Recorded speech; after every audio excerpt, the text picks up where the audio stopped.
Welcome, everyone. Today, I am joined by Dr. Tony Roffers, and we are going to talk a little bit about an upcoming Advanced Integrative Therapy seminar that he is going to be offering on Saturday, December the 6th.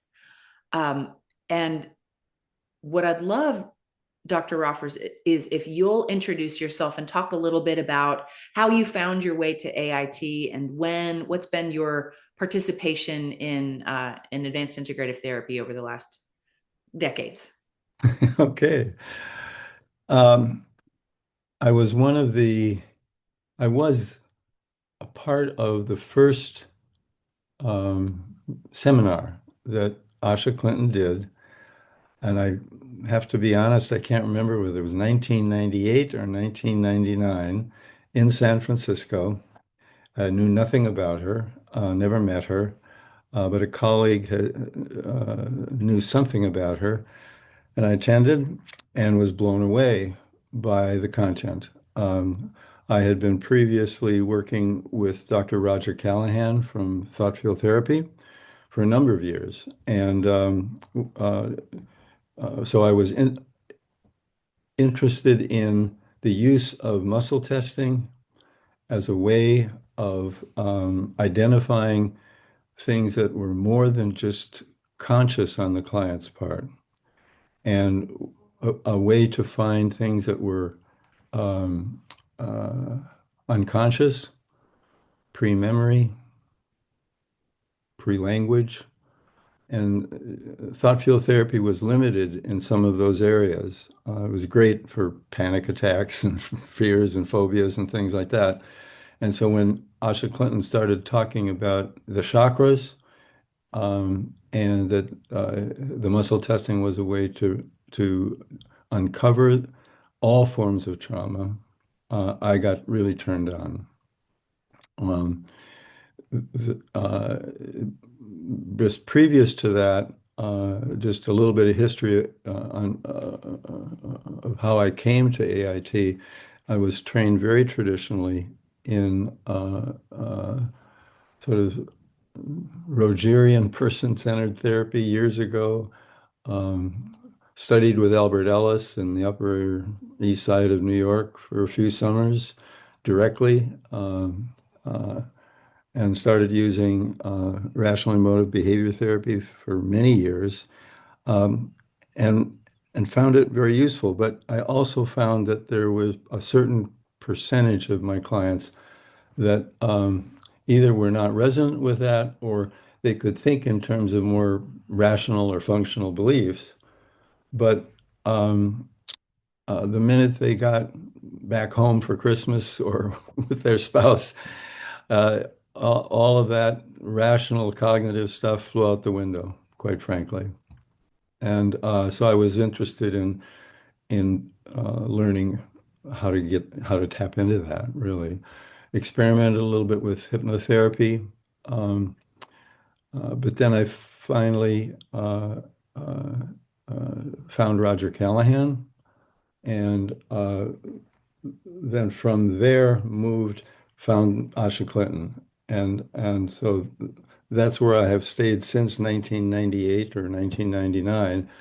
And the part that I want to share there is that it took me a long time as a regular, what I call a talking only therapist, where I would just focus on what the client was conscious of, what they wanted to work on. They were symptom oriented, although I never really perceived it that way. Anxiety, depression, uh, obsessive compulsive disorder, relationship problems. I thought that was the issue. Okay. And it was only when I started working with Roger Callahan and then Asha Clinton that I realized, no, those were the issues and I had to take them seriously, but they weren't the origin of the problem. And I had to get to the root cause. And that's where this Asha Clinton's focus on trauma really interested me. And then it took years for me to differentiate between what I call single incident trauma, like living through a tornado or some natural disaster or somebody mugging you or abusing you, uh, as opposed to these early developmental traumas that last for years.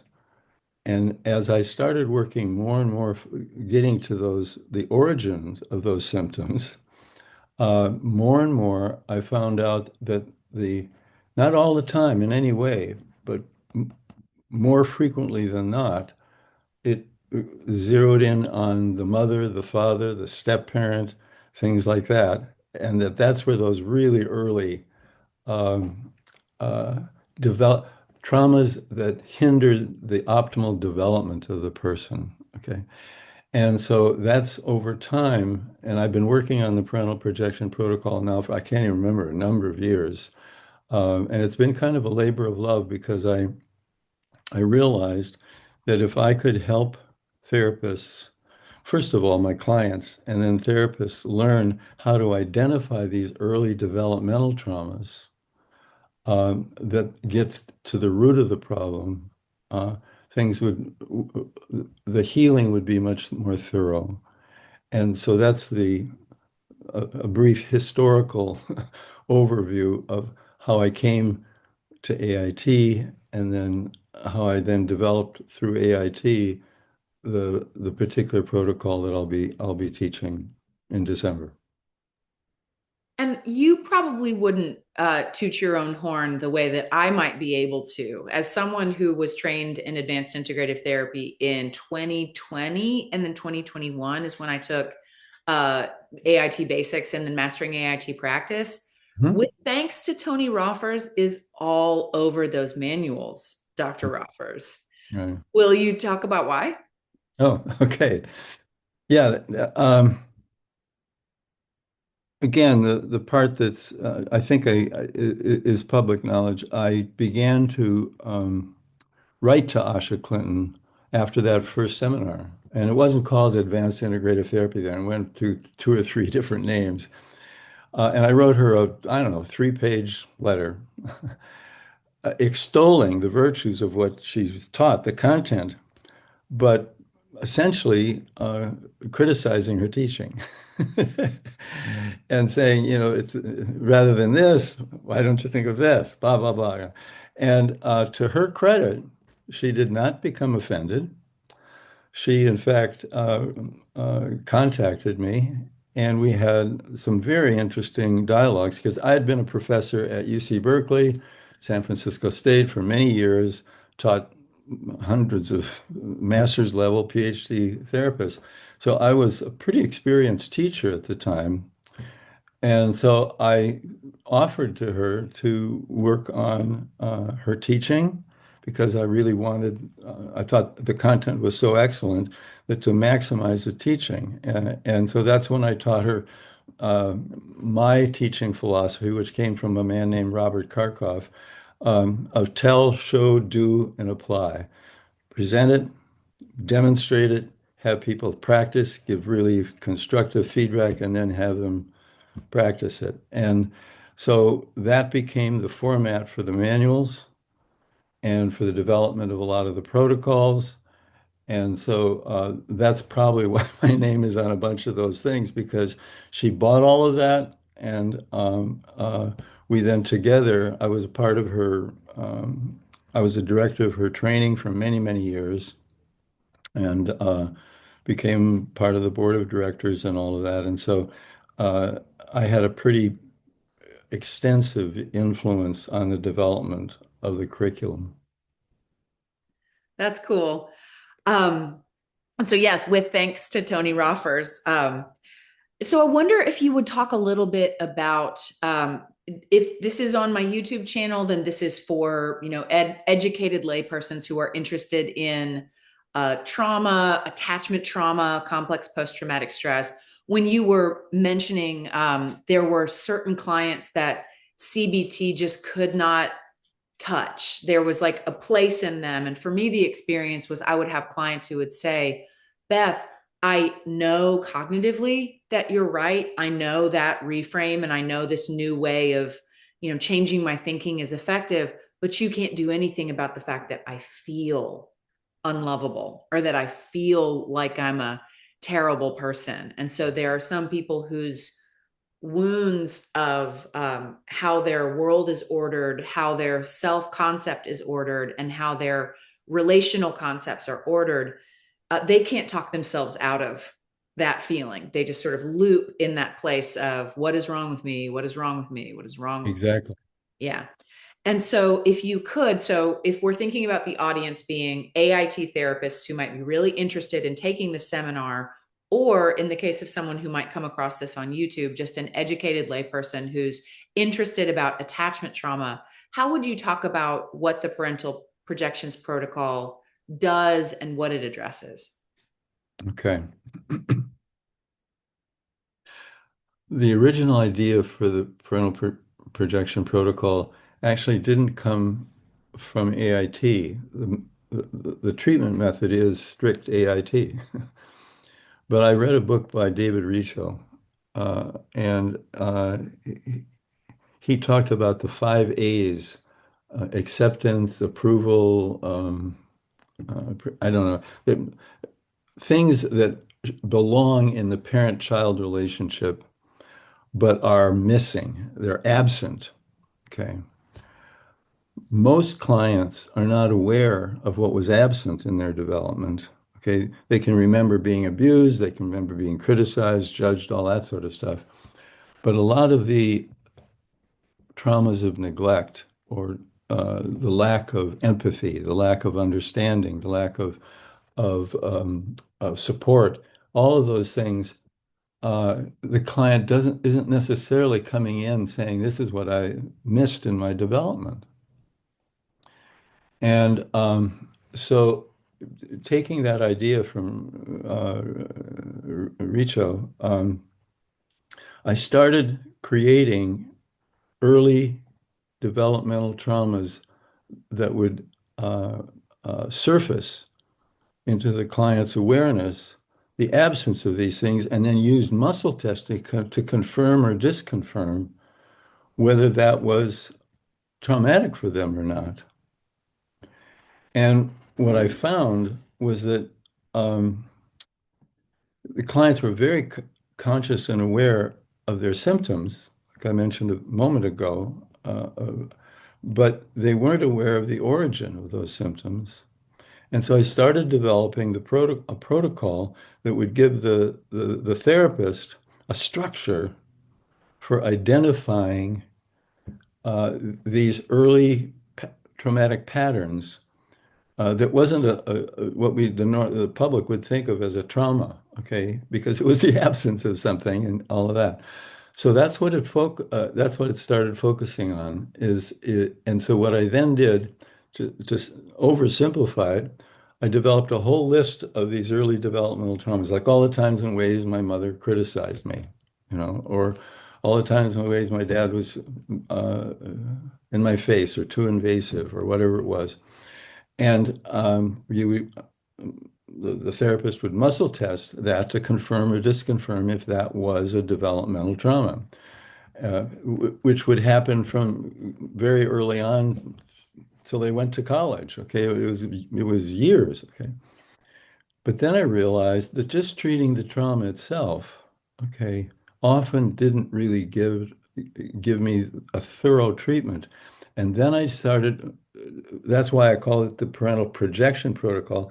How they were being treated by the traumatizing parent is how they would project onto their teachers, their partners, their boyfriend or girlfriend. They would project inaccurately often, sometimes accurately, but inaccurately, that they would treat them the way the traumatic parent would treat them. So that's what I would call a projection. Now, the psychoanalysts talk about it in a different way, which I agree with, but that's what I would call a projection. And then when I started treating that along with the pattern itself, I realized that uh, the client often would treat themselves the way the traumatizing parent would treat them. Absolutely. Yeah, I have clients where I talk to them about if someone is talking to you about yourself and they're saying, you are, you are, you are, you get out of that house, but you start saying the same things, but just I am, I am, I am. Mm-hmm. Exactly. Exactly. So that's for me, that's called an introjection, or you internalize it. Okay. And then and this is now summarizing maybe 3 or 4 years of work. I started uncovering that then if somebody actually was critical of them or something, they'd get triggered. They'd overreact. They get very strongly reactive. Okay.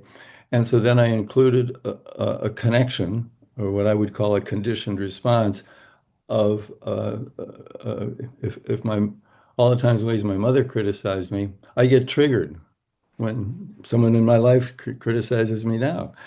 And so I just listed a whole series of these connections with each traumatic pattern, and I end up with dysfunctional beliefs, and we use the core belief protocol to treat the dysfunctional beliefs.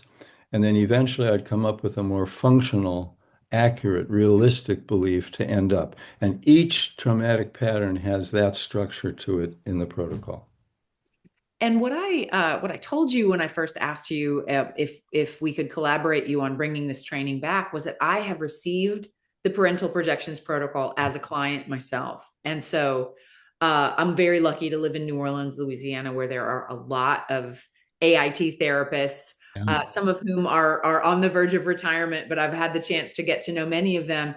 And one of the things that I thought was so meaningful about that protocol as well is and the addition of, and today I have emotions and sensations left over.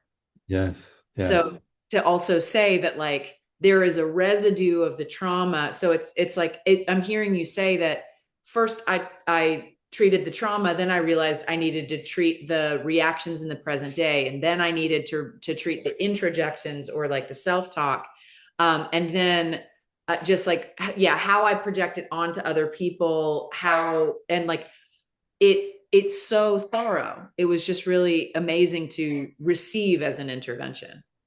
Yeah, it is thorough. I sometimes see myself as being a little compulsive that way, but I think a teacher, that kind of redundancy and that kind of thoroughness is very important because I summarized it, I forgot to mention the emotional residue and the physical symptoms or sensations residue, and that's also included in it. Okay, and so if somebody's carrying these emotions, which may be valid for the original trauma, okay, you don't want to carry those emotions the rest of your life. So that's part of the structure of each pattern as well. I might have gotten off there. Did I answer your question or no? I was just agreeing with you. Yeah. Yeah, it was. Yeah, you were just agreeing with me. It was more of a statement. Yes. Yeah. And so this is about the time of day that my dogs put on like a wrestling match. And so if you hear that in the background, I have not gotten up to close the door. So my apologies. But it also might just be a good time for us to wrap it up because it's more to get people curious. And if they are, excuse me, if they are if they're trained in AIT basics, then they are able to take this parental projections protocol on Saturday, December 6th, 2025. That's correct. It just takes the basics and some experience and in muscle testing because the muscle testing is very much a part of this protocol because it gets to those things that the client isn't aware of, Right. and we really follow the energy of the muscle testing. Yeah, and to triage in order the most important like wounds of abandonment or neglect. Prioritize everything. Yeah, and thank you for reminding me of that because the first part of the workshop will be how to prioritize which traumatic patterns and which categories are going to be the most impactful. And so we go in order of priority, which is, I think, fairly unique in most therapies. Yeah, there would also be a that for me is the gift of muscle testing that always helps me stay with where the client's center, the client's energy is asking me to go. The other thing that there are something like 15 advanced AIT seminars that you could take, which is truly incredible. But sometimes when you're new to being an AIT practitioner, that can feel really overwhelming that I could go down this rabbit hole or I could go down this Yeah. trailhead. And so to stick with the thing I like about the parental projections protocol is that compared to some others, it's a pretty slender manual. And my AIT therapist came back from taking that training a few years ago when you offered it and said, and the cool thing is if you do the ones that are the most important at the root, then some of the other ones may collapse and not need treatment after. And I was just like, okay, I mean, I'm game. I was pretty bought into AIT at that point. But she came back really enthusiastic and excited about, as you just said, the organization of Yeah. how to approach and triage treatment for clients. Nice to hear. Yes. Good. Well, let me just say thank you so much for the time today. I hope that this video is going to find its way to the people that need to see it. I certainly believe that. And that if someone's interested in registering for this training, they have taken AIT basics. I'm also going to add a link to the registration down at the bottom of this video so that someone can very easily get registered for this training on December 6th. Thank you, Beth. Thank you so much for inviting me. Take care.